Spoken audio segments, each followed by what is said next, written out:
Secondary break, special edition. Ryan Hammer. And again, I was practicing. Hey, first of all, you look great, man. I appreciate you making time. I'm a big fan of this guy. And again, like this show's a little passion project for me and my brother-in-law. We cover all things Carolina. Ryan dressed for the crowd today. I appreciate you, bro. I know that you were just down in Chapel Hill. Two things. One, Yeah. I didn't know how to introduce you because I admittedly am just a fan of your content. I think that you're one of the best things going for college basketball right now. I would love to see you just continue to do all things amazing. Anyone I talk to that asks me about it, I'm like, man, I love it. I've got a history with it. I was fortunate enough to play and have some experience with certain games and stuff. But I was like, the guy you need to listen to is Ryan Hammer. And here it is. I got him on the show, man. It's super cool. Hey, I appreciate that a lot. Those are kind words, and I think, like you said, like I don't need an introduction. I'll just do my best, do whatever I can. So, but I dressed up for you. I put this on like 30 seconds ago. I was like, wait a minute, let me just grab something nice for the show. So, Nah, man, you've been wearing that all day. You're a Tar Heel. We're adopting you. Plus, you were just in Chapel Hill. That was the second thing. Anyone that's watching right. this, and again, like I said, we just started doing this because my brother-in-law and he's a UNC alum. I was born on Tobacco Road. Basketball's in my blood. Anytime you leave the state of Carolina, there's nothing more Carolina than the UNC Tar Heels. So your affinity for it grows even as you get older. How would you describe yourself? Because I watch your content, I feel like I'm fairly knowledgeable about college basketball and specifically the Tar Heels because I cover them my Mm. whole life, the program itself, the culture, everything. But for you, like I've learned so much just by following your account, following the way you look at things. And as a former player, I haven't always dug into the analytics side of things. And it's really cool to pull the curtain back and have conversations with people about metrics, analytics, because Mm. now the game is coached and played very differently than when it was when I was back ripping up the hardwood. You know what I mean? Yeah, and like I mean, you see team like Tom Izzo's a good example. Like they're struggling this year, and he literally was like, "I hate analytics. They're stupid." And well, Mm-hmm. buddy, that's why you guys are close to 500. That's what happens. But yeah, myself, like I'm an athlete. I grew up an athlete. Also, I played basketball for a while, but played soccer Mm-hmm. more throughout college and afterward and all. Yeah. But I've always I guess I try to bridge the gap in two different ways between like film almost and just like the eye test. And like you said, like as a player and just understanding how to Sure. play the game and like straight up pure hoopers, Right. bridging the gap between that and numbers and data and analytics. Cause you got the nerds over here or whatever on like that Mm-hmm. bus meme or nerds over here on one side. And then you got like the eye test and just the pure hooper kind of guys on the other side. And I try to bridge the gap, have an understanding as someone who has played before, who just appreciates what players do and put into it and what goes into their minds. But also, like you said, data and analytics that provide so much beneficial things for players and staffs and fans and everything like that. But then also, I'm on the younger side of things in the grand scheme of of college basketball, whatever Mm-hmm. you want to call it, analyst media, whatever. Sure. Um, I got my start on TikTok and Instagram and Mm-hmm. video and social media stuff. So trying to not be the classic college basketball analysts that are out there right now that everyone knows about, which I have a ton of respect for a lot of those guys and gals. They're great people. I just know the younger audience is flexing towards video stuff and the things that I do, and it resonates with them a lot. So Yeah. trying to bridge the gap of doing some of the stuff like I did 94 feet with Armando that Jay Billis does, but Yeah. also doing stuff that the younger audience is going to like. And I'm trying to be that next form of like college basketball personnel or whatever. Man, you're crushing it, bro. Like honestly, you're Appreciate it. crushing it. And I've Jay Williams is one of my best friends. Obviously, Mhm. very accomplished player, but killing it in the media game as well. And so I've been around a lot of the guys that do it, and I have a great respect for them. But I love your stuff, man. And before we get into anything, I just wanted to make sure I give you your flowers for making time with us, and greatly appreciate it. And again, like I said, I first and foremost, I'm a fan of what you do, man, and I've learned a lot. I think you'll find this funny, and then we'll move on. My mom is like a mathematician just her whole life. And so like I graduated Appalachian State 2003 and was fortunate enough to play there and got some hardware, got a ring, made some all conference teams. But my first year eligibility after transferring, like our coach, and I love him to death. He watches some of this stuff. He was like, trying something new. It was like 5 in, 5 out. A lot of guys. Rotation was 15 players, and just like I don't know, it was just something that was very challenging as a player to get used to. My my mom got so annoyed with it. She wrote a letter breaking down my points and assists and like my plus minus before plus minus was a thing per minute That's in so funny. regards to how it stacked up in the nation. And I remember him coming into the weight room one day with this like printed out email with like this spreadsheet of what my mom had sent him. Oh Like, my look, God. you need to check this out. And like it was embarrassing at the time. But I will say I starting, the minutes went up. Like so analytics has always been something that I benefited from as a player. Yeah. So I appreciate it, but I try to tiptoe that line as well. Now, getting into Carolina, we're coming off I don't want to say a trap game. Georgia Tech has some great wins. They win on the road at Clemson. They beat Duke at home. They beat us at home. So, it's college basketball. Anybody can win any game, and Yeah. that's why March Madness is so great. But that's a game they should have taken care of. Leading into the Duke game, Duke's rounding into shape. I think they've won 10 out of their last 11. What are you seeing from both analytical side, because you do that really well, Mm. and then from the player side, eye test side, when you got a guy, I feel like more so than the pros, when you have good guards, you can win any game in college basketball. Now, Zach Edey, I watched him last night with Northwestern. He erases a lot of deficiencies for teams, and he's one of the few big men in college basketball I feel like has the impact to take a team all the way to the national title. But having your best player in your backcourt in college basketball usually behooves a lot of beneficial wins down the stretch. And RJ Davis, I think one of the best guards in the country, undisputable, still crushing it. How are you feeling about the team? You were in Chapel Hill. What are your thoughts professionally on it? Yeah, I mean, well, you can say it was a trap game. As good as anyone can be in the ACC, realistically, everyone outside of Duke, maybe Clemson, and a couple of other teams, like everything's a trap game for Carolina because they're the best team in the conference. But obviously, them and Duke is my point. Sure. I There's positives, negatives to take away about in Carolina in general. Playing in the ACC, I think, is going to come back to haunt them actually, because 100%. Yeah. Easily. they're. It's not. I mean, they don't just like choose the conference and decide how Sure. good everyone is, but there's so much that goes into historical proof of if you come from a strong conference, you're more likely to win a March, especially when you're at the top, like the 4 or 5 teams. Realistically, it's realistically 4 or 5, but the 10 teams that are trying to win a national title, like Sure. you have to come from a league with like 4+ teams out of it. Yeah, and if you have like 6, 7, it's even better because you're playing better teams all year. Like it makes sense when you think about that. It's not just like a stupid number thing that people are like that. I don't understand how that works. Yeah. Iron sharpens iron. So, exactly, and that's what the knock against Gonzaga and Houston have been for the last few years, and why they haven't been able to get to a national title. But I think it's okay enough in the ACC, and Carolina has been proving that they're that good. I think they're one of the 3, 4 best teams in the country, maybe 5, whatever. The defense has moved me a lot. You can see it on when you watch a game. You can see it in the numbers. Like it's every single way. At some point in this year, after the first like 6, 7 games, a switch flipped, and the defense has been so much better. You see it in defensive efficiency ratings too. So it's like, okay, I'm not just like imagining these things. They can slow the pace down if they need to at times. They don't go crazy like they have in the last few years. And like you said, RJ has been, I mean, is there a better guard in the country than him right now? Like, I don't really know if I can say that anyone for sure is better. I do think obviously like Harrison Ingram has been a huge addition. When you guys added Pete Nance, I guess for last year, a couple of years ago, for last year, that's what you wanted That's what you wanted him to be, is Harrison Ingram. But Harrison Ingram is doing that and then some. Armando has taken not a backseat, but his usage has gone down a little bit to let the guards flourish and let Elliott and RJ kind of go off a little bit. But a game like Georgia Tech, Armando's my guy, and I'll say it. I wanted him to take over a little more. Like I want him to be like, you know what? Coach Davis will let them play a lot too. So it was a tough loss for y'all, and like it kind of is what it is. I'm not a Heels fan or anything. I'm just watching. It's frustrating to see a team that is so good like losing games like that. But that happens. It happens to every team. It's happened to Houston a couple times. It's happened to Duke already. It's happened to Purdue a couple times. It's all good. Yeah, I mean, the kid from Wisconsin that you highlighted, incredible. I think he's one of the best guards in the country. The point guard out of Houston, Shed, the numbers might not support it, but eye test, he's one of the, crazy, if not the toughest point guard in the nation. I mean, that kid is something special. I think Houston, for me, Houston and UConn are the only 2 teams, not that I would fear, but like, all right, well, we got to bring our best stuff to win this. I do believe, and I'm biased, I'm a homer when it comes to Carolina, that they are a top 5 team, eye test and analytics. But Houston, UConn, I think those 2 are a little bit on a tier of their own, and then the rest filter down. The Purdue game, I know a lot of people are heavy on Purdue. You can give your 2 cents on this. Northwestern was a floater away from sweeping them.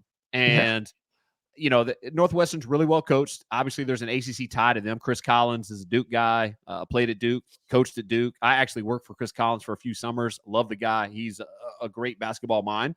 So you can give me your 2 cents on Purdue, but I just feel like the Big 12 is heads and tails above any conference in America. And coming from an ACC guy, like I grew up where the ACC was, it. Like the ACC stamped people. We cleared people with our 7th and 8th team. Just not the case this year. Now, maybe, it was a few years ago where they said the ACC was down and we got 3 teams into the Elite 8 and 2 in the Final 4. So they performed well in the NCAA tournament. But again, that's like boxing matches. Styles make fights. And I think they were beneficiaries from some of the matchups that they got. But it's always nice when the league is supposedly down and then they start just clearing people in the tournament. So what are your thoughts on Purdue? And then get into the conferences, because as you like to say, and I also want to talk about the trapezoid of excellence. Did I get that right?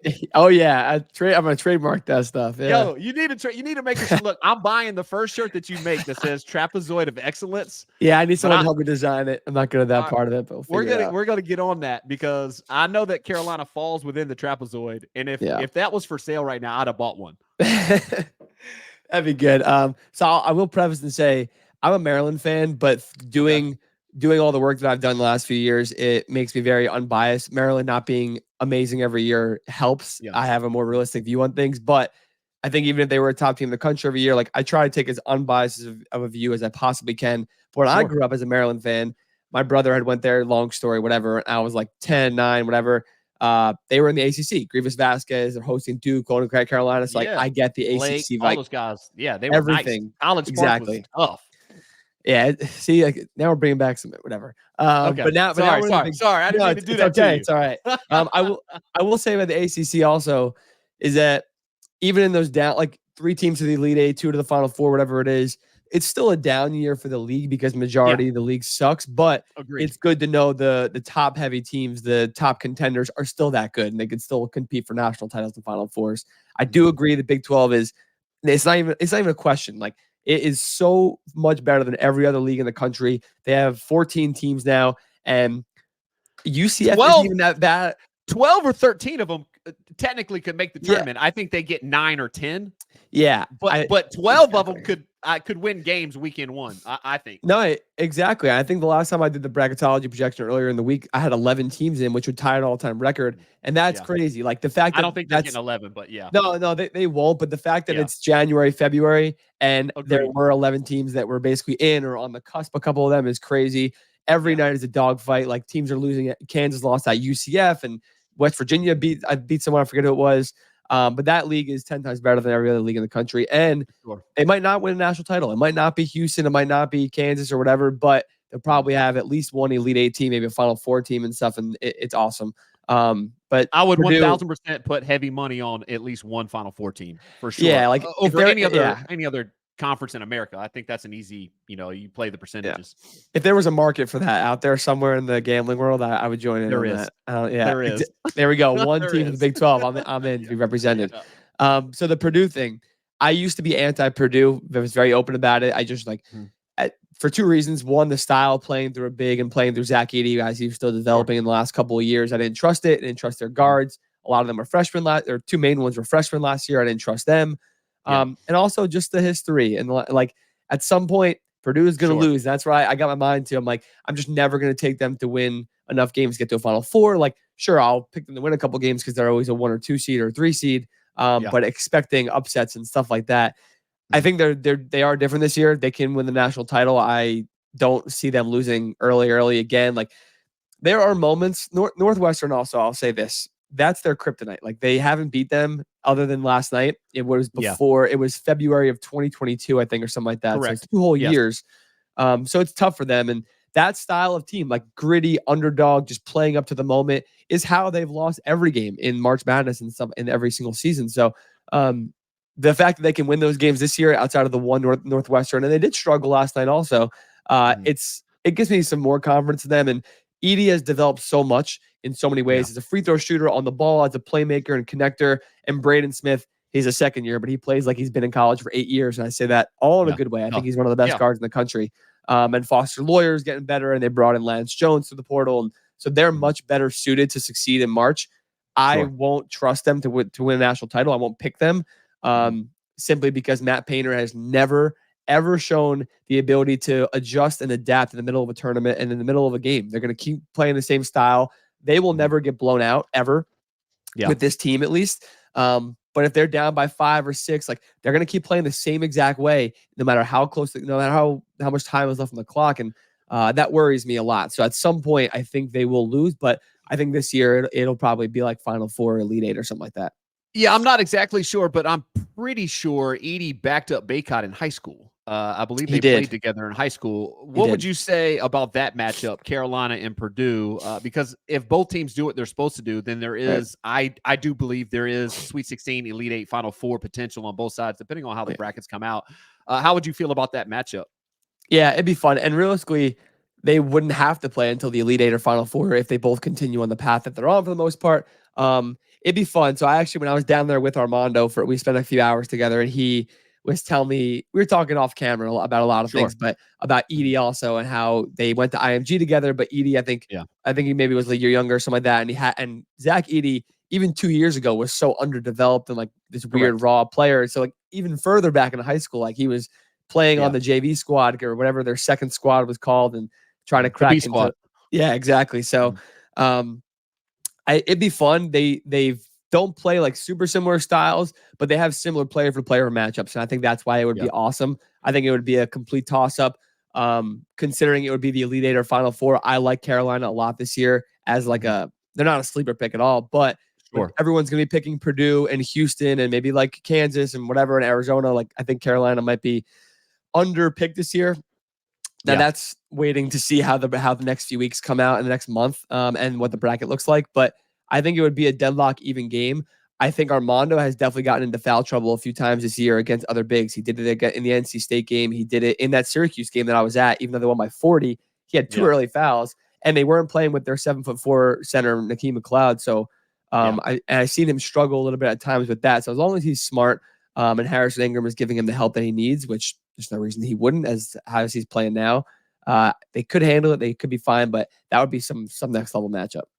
Yeah, one of the things about Carolina, and obviously I specialize in Carolina because I love them and I cover them. We don't need Baycott to give us 15 to 20. You know what I mean? Right. And I will say this: he is 1000% taking a step back on the offensive end because he thinks it's better, or maybe it's coach, maybe it's game plan. But he is sacrificing personally for the team and the program. I love him for it. I think that hopefully some things that don't show up in the analytics. This is why actually watching the games it does matter. You know, you can't just go off paper. I think what he brings to the table against a team like Purdue, I watched Zach Edey just erase so many deficiencies from Purdue last night in that Northwestern game that I just don't think he's able to do as well as he did against Northwestern against a guy like Baycott. I don't think he I hope, has yeah. or enforces his will on the game or stamps his will on the game as much against a player like Armando Baycott as he did against Northwestern. So I think it'd be a great matchup, like you said.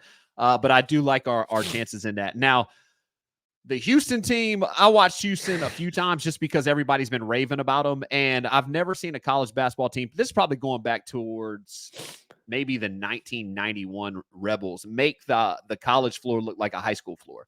They're It's so long, crazy. athletic, 1 through 5, fast, strong, that it looked like the floor was smaller because they were covering so much distance. And I'd have to watch a few more games, but I started looking up your analytics and Yeah. seeing where they were showing up. And I would put them at the top of the leaderboard, especially if I mean, I would imagine they're going to get a 1-2 seed at making a very deep run. I'd put them, I think that no matter who they're matched up with right now, I would put them in my Final Four, but that remains to be seen. Now, the question at hand, we got a big weekend. If anybody's watching this and you're still here, one, love you. Thanks so much. Tell a friend. This is just a passion project. We're not making any money out of it. It's just a Carolina Tar Heels thing where I get to pick brains of experts like this. But we have something really special planned for game day, and it's going to be really cool. So hopefully you'll tune back in. Ryan, hopefully you will too. Oh yeah. How you feeling about this weekend? Because I'm sure you've watched Duke, and Duke is really rounding into form, both like on paper and then also by the eye test. Yeah. It's gonna be great, and I think there's so much pressure on Carolina now because obviously when you look back and on this week, it'll be a blur. Even if you lose both, you win both, whatever. But Sure. in the moment, after a bad loss, it feels like, oh man, we really got to win this game now. Especially it's Duke, it's the top of the ACC, it's everything. This is everything for them. Yeah, you lose So first place because you lose the tiebreaker if you lose to right, Duke at home, and you still got to go there. So yeah, right. the pressure's And it won't, unbelievable. like I said, it won't really matter because they'll get the buys that they need in the AC tournament and they'll be in the same position. And it's not going to matter unless maybe they get pushed to Sure. the 2 seed line because Mhm. they don't win the ACC and sure, whatever, one or two. Yeah, It's not really the end of the world in my opinion. yeah. Duke has been looking really good. I still have mixed feelings on them. Their Mhm. rotations have been changing so much where they went from Proctor to Caleb Foster, now back to Proctor, and then they keep switching a lot of the guards and their rotations and how they play together. I get that. They're trying to figure it out. I think Kyle Filipowski is awesome. He's a great player. I Mhm. don't think I don't Leadership know how to issues. I just have Leadership such mixed issues. Yeah, feelings about them. It's really hard to put into words because yeah. the metrics rank them pretty solidly, not like incredible, but the eye test, they look good. They look better than 99% of their opponents. Yeah. I just don't think Filipowski, if they get put against guys like, sure, Zach Edey or the Houston defense, like they are going to Mhm. struggle in the front court hugely, like massively. And I think Oh that's a yeah, problem. So yeah. if they come up against a really good front court that has enough guard play to match or like just slow down what they're doing on their offensive end for Duke, then they might struggle and lose that game. But they look good, and I think it's gonna be a really good matchup because, like we said, like I think Harry is a big plus for you guys, but their guard play is. I mean, they just keep filing them in. They have foul trouble, get someone in injured, get someone in. Like they have 4 or 5 of their guards are really high quality. Jared McCain's really stringing along too. I love his game also, so it's gonna be a good one. Yeah, he's developing really quick. And again, Duke always brings in great recruiting classes. So when you catch them on the second half of the season, they're not freshmen anymore. You know Yeah, what I mean? Like exactly. McCain's a baller, and there's a lot of turnover. I don't envy John Shire's job because you basically have to start from scratch every year. But man, he's got some nice ingredients to make a nice meal with, and they're very talented. It's going to be an electric atmosphere in Chapel Hill. Before we let you go, because we're not going to keep you too long, but before we let Yep. you go, could you just talk about what the atmosphere like in the Dean Dome around the team? Because like it's been a tough few years for Carolina. Now, yes, we did make a championship run, but that year, like Yeah. people forget, that year was painful. They were an 8 seed for a reason. And then you give up like the biggest lead at halftime in championship history to KU, which, you know, again, KU, I think traditionally, obviously throughout the year was a better team, but it's still hard to drop that game. Final Yeah. Four trips are not easy. National championships are very rare. And so it's been challenging for Carolina fans over the last 3 seasons because they just haven't been their traditional self. This is a different team. Seth Greenberg always says, "Oh man, this is traditional Carolina basketball." Not really. Like Roy Yeah. Williams playing two bigs. We've got shooters. Hubert Davis has finally, got his implemented his own system. But I feel like there's just a new excitement. I haven't been Yeah. in the building. I have played a state championship game in the Dean Dome. Pretty sick. So it was pretty live. Yeah. What was your experience like? How did you feel about it? Did you enjoy it? Do you like Chapel Hill? And then if you had to, I know you're a Maryland fan, but now do you understand why people love the Tar Heels? So yeah, so it's funny. So my older brother who didn't come with me, my other brother came with me who's went to Rutgers, so it doesn't really matter. Yeah. He was like, oh, he brought me up as anti-Duke, anti-Carolina. Okay. I like I said, I try to be unbiased and Sure. everything. I'm not anti anything. I don't really care enough. But going to Carolina was crazy. I wear these shirts all the time. One, they're cool. The color is great, but Yeah. it really was incredible. Like as going there for the first time, it's one of the meccas of all of sports, not just college basketball. The Yeah. building is unbelievable. Getting to be in the building for a few hours the day before, there was not a soul there. Maybe a Yeah. couple employees, including the building, Sure. late Friday afternoon, but it was just me, my brother, and Armando was just walking around, and it was so cool to see everything empty. The Dean Dome is unbelievable. I had no idea how big it was. The place is freaking huge, but it was really cool. And the game day vibe was awesome. Even though it's a 40-point game, for every single player coming in throughout the entire game, the fans were getting up. It was packed house to the brim. The students were really good, and being able to be like I basically sat, might as well been on the court, Yeah. was awesome. And shout out to Armando for that and being with like the family and getting to see the link up with the players after. And like you get a really, really behind the scenes and special look and understanding of everything, Yeah. which I didn't expect to have going in. I just wanted to be there, to be honest, and Sure. do a couple of things. Yeah. But it was so cool. We were treated well. Everyone's so kind down there too. The town is incredible. Short answer is yes. I very much get why everyone loves Chapel Hill and Carolina basketball. It was awesome. Yeah, a couple years ago, Jay Williams invited me. They were doing game day there. I think it was senior night for Carolina, and we got Yeah. to we filmed like a little interview. He and I were playing horse. I won, by the way. Um, and I got to jump around on that floor. I don't know if you got to actually go on the floor, Yeah. but I believe, and don't quote me about this, but I believe that the floor is spring loaded. So like every time that you bounce, there is a slight give, and like if you can jump at all, I can't jump at all, but if you can jump at all in the Dean Dome, is like you get like another half an inch on your vert for sure. Oof. Stop. It feels so bouncy. I was on the court and we didn't play or anything. I shot around for a bit in the practice gym, but not in the on the floor, the main floor. I can like I'm like 5'10", 5'11". Yeah, So I'm like smaller side for a basketball player and stuff, but sure. I can dunk on a good day, which is like 10% of the time. I can like get up Yeah, there. I got decent amount of bunnies sometimes, but yeah. I should have tried it. If I wish I knew that because I'd be like, Oh man, you this is a should good have. chance. You'd have been Um, putting two down. You'd have been but putting yeah, two no, down with it's two hands. yeah, no, it's okay. Next time, whatever that's gonna be. Hey, if y'all ever go back down, I'm ready to come. So let me know. Me, you, and Jay will do something. Yeah, I think I'm flying there next week. I was supposed to go this weekend, but I have some work here that I wasn't able to get out. But I think I'm making the Clemson game. I think he's going to be Nice. calling that Clemson game, and we're figuring out our schedules now. But I'll keep you in the loop, brother, for Yeah, sure. For sure, we'll do something sometime. But I want to say thank you for coming on.